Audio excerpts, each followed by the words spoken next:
I've been very involved with this debate. I suppose I was part of the agricultural establishment, worked with people like Peter Kendall and Jim Pace and others that were the architects of this cull policy. I've also been chairman of Care for the Wild for many years, and I sit on the council of the Royal College of Veterinary Surgeons. The last year of my life, I'm getting increasingly angry about the NFU policy on this issue, and it's been great to see so many people up and down this country that feel the same way I do. That this policy has no justification for animal welfare, no justification for economic or scientific grounds. It's got more holes than a Swiss cheese, and to be honest with you, I've never seen an agricultural farm policy like this, as bad as this, in the last 30 years in my time in government and industry. And it was interesting, we had a speech given by a leading academic, Christine Donnelly, at Cambridge University on Wednesday. Not many of you have heard about that, but she's been one of the key architects of the policy this government is going forward with on culling. And she made some interesting statements that there is no doubt that badgers got TB from cattle. Okay, so let's be clear about that. 1971 was the first case, and since then, with the industrialization of the dairy and livestock industry, with moving more animals around in the way we are with poor biosecurity, we have increased the reservoir of disease in badgers. There is no doubt about that at all. And in many ways, that changes the nature of this debate, because up to this point, it's always been the farmers telling us, actually, we've got a huge problem, you've got to help us deal with it. You've got to be sympathetic to us, we've got to kill badgers. Sorry, let's hold on here a minute. You, through your methods and through your practices, have actually polluted our wildlife. You've inflicted on our wildlife a disease. And now you're telling us you want to actually get our taxpayers' money to kill our wildlife. So what happened to the polluters pays principle? And let's have a look at that biosecurity issue for a minute. We move 13 million cattle on average a year in this country, more than anywhere else in Europe. And we do not have decent enforcement rules in place to stop people breaking the law, to stop them tampering with passports and ear tags, to stop them moving cattle actually TB reactive and selling them. We have had over 78 million cattle movements in Britain in the last 6 years. Do you know how many investigations we've had? 24. Do you know how many prosecutions that's led to? 11. Okay, so if you're a farmer and you want to bend the rules, you are not going to get caught for it.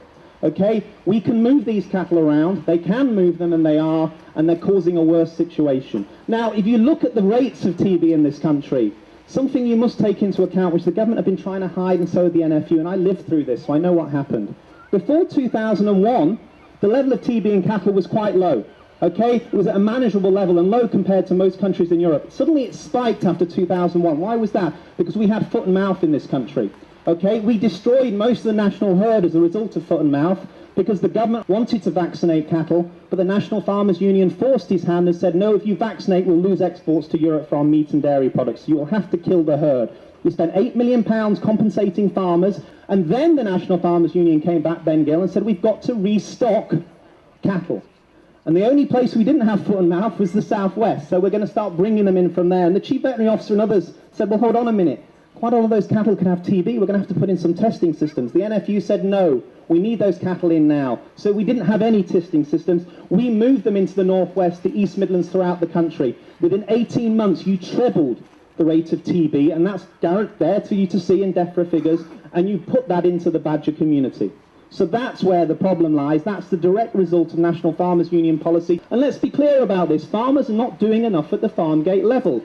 They can do more to stop the interaction of badgers and cattle. They can put in gates, they can put in fences, they can tighten biosecurity, but they're not doing it. And that is wrong. And this whole policy is built on those 3 pillars of sand that I recently spoke about and wrote in an article.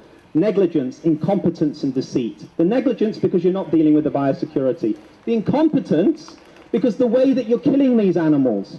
In the past, if we had any culls, in the randomised badger cull and other research that we did, we used government officials to carry out this work. What Owen Patterson in his wisdom has done is contracted out the killing. So what you know are the lampers and the local pest controllers who are out there with the bouncers that the NFU has employed to follow them around to kill our wildlife. No one is monitoring that. We checked with DEFRA, we asked for figures, they told us we might have 4, we might have 6 people on the ground in Gloucestershire and Somerset, we'd only have 2 at any one time. You've got more chance of seeing a UN's weapon inspector sitting in Damascus having coffee at the moment than you are of finding a DEFRA monitor on the ground in Gloucestershire or Somerset. Let's be clear about that. And that's important. Because the free shooting of badgers is the worst, cruelest possible method of killing these animals. We know by shooting them at night, these small muscular animals, that many of them are going to get wounded. We know many of them are going to die, long, painful deaths as a result. And we know that many could move around and spread the disease, which is the exact opposite of what this cull is about. So this is killing on the cheap. And the other lie, the great lie that government have been telling, is that this was a scientific study. It's not a scientific study. It's about how many animals we can kill in 6 weeks. And I think they're struggling out there to hit their targets, but that's what it's about. There is no testing of these badgers. Not one of these badgers will be tested for TB. Yet we know through new DNA research that we could understand more if we were testing them about the strain of TB and how it might move from the badgers to cattle. Invaluable information to everyone. I also know that DEFRA have been advising ministers that they should test these animals, but the politicians have been running scared. Why is that? Because Owen Paterson knows that the randomised badger cull gave us figures. It gave us an overall disease rate in badgers of 16%. But those badgers generally were not showing negative symptoms for their health. They would live their lives without dying a painful death because they had TB. Only 1% of those animals in the randomised badger cull, 11,000 were killed in that survey, actually had late-stage TB. They're the excretors that Owen Paterson keeps talking about. But when he was talking with me on Ian Dale on LBC a week ago, he was saying that 40% of badgers fall into that category. Utter lies and misleading people. And that's the deceit behind this as well. And when I say deceit, I mean it, okay? Because these guys have been hiding figures. We know since January the European Commission have put in tighter mechanisms for TB controls and biosecurity. They forced the harm of the British government and farmers, and they were screaming and shouting about it. But they said, you've got to get on top of this. EC money is coming in to compensate you. We want to see better biosecurity measures. We know in New Zealand, Australia, and other places, this made a difference. Since January, those measures have gone in, and we've seen nearly a 3% drop between January and May in the TB rates in cattle in this country. Now, it's only charities like Care for the Wild that have been putting that information out. DEFRA have been putting press releases out, ministerial statements, and don't mention it. The National Farmers Union are so scared that they're only mentioning figures from December back. They don't want to talk about the last 5 or 6 months because it takes away the justification for this crazy badger cull. And that's what this is all about. It's about deceit. It's about misleading people. A few months ago, we worked on a story that ended up on the front page of the Sunday Times, thanks to Rupert Murdoch. But basically what we got was a story telling you that farmers sell TB meat into the food chain. Most of the media have been writing that all those cattle have been destroyed and incinerated. They weren't. 30,000 TB reactors went into food last year, into schools and hospitals and our armed forces.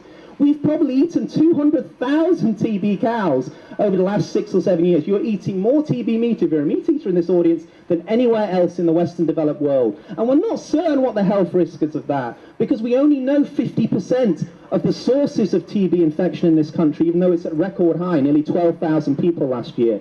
If you're eating undercooked rare meat, there could be a very small risk. The Food Standards Agency don't want to label it, and there's no traceability in the system, and Paterson cannot afford to lose that trade because it brings in over £10 million to pay towards the slaughter cost. A complete vicious circle. Every TB cow has to be sold. Every TB cow is then basically sending money back into the system from government flocking the food to us. And we pay twice. We pay for the slaughter costs through our taxpayers' money, and then we buy the meat, and we don't even need it's TB meat. Incredible. Absolutely incredible. And the dirty secrets of the farming industry are now coming out in a way that they never expected. The fact of the matter is that this cull is not justifiable. It might well make a bad situation much worse than it is today, and it's cruel and it's unnecessary. And all of us, I know, feel that in our hearts, and I think millions of people up and down this country feel that as well. And remember that the wildlife conservation compassionate movement in this country is a powerful political force. There's nearly 1 million people in the Wildlife Trust in this country. There are 2 million plus people in the RSPB. There are over 4 million in the National Trust. Together we are bigger than the farming unions, we're bigger than the political parties, we're bigger than the industries that are trying to destroy wildlife. This is one of the most powerful movements in Britain, and it's getting stronger by the day. And the politicians will have to wake up to the fact that farmers don't have a right to destroy our wildlife. All of us here have a stake in our wildlife for our children's sake, and we will stand up and we will protect it. And this is not just about badgers. It's about buzzards. It's about bees. It's about our marine nature reserves. It's about hares. It's about all the animals that we care for that are threatened every day. And we have to make a stand, and we must make some value statement about these animals. Because the one thing Paterson really struggled with last week was when people asked him, what value do you put on a badger? And he just couldn't give you an answer, because he doesn't put any value on a badger at all. It's as simple as that, and that's just not good enough.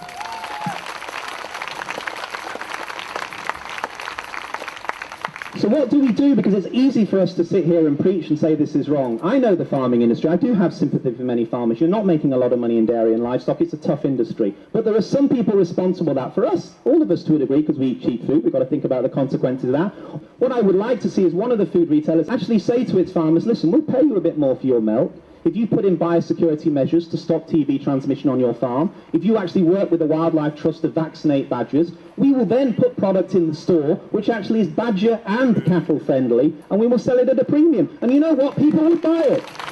And if the Co-op or Waitrose did it, the other retailers would follow it as well. And we move away from this crazy culling policy.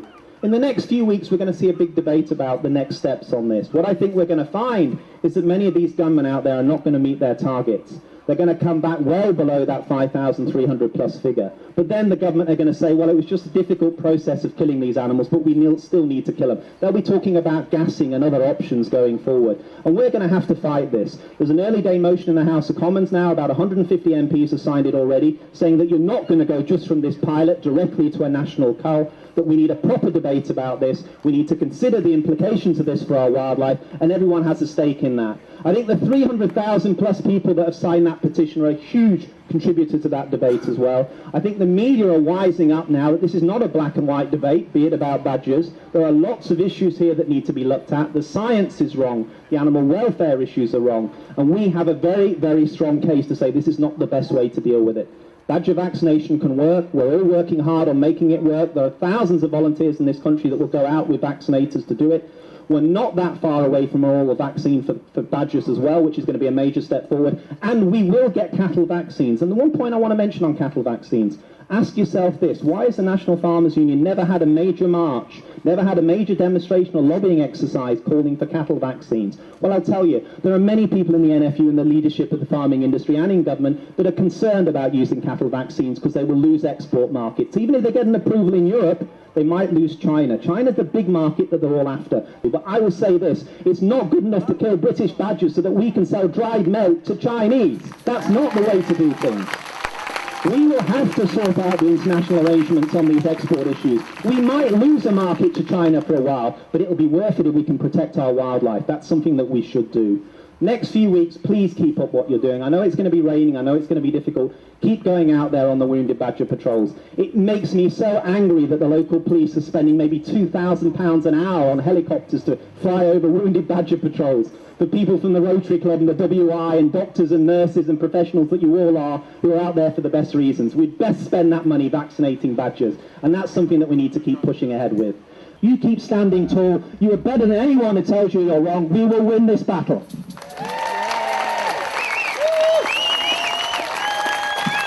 Thank you, Dominic.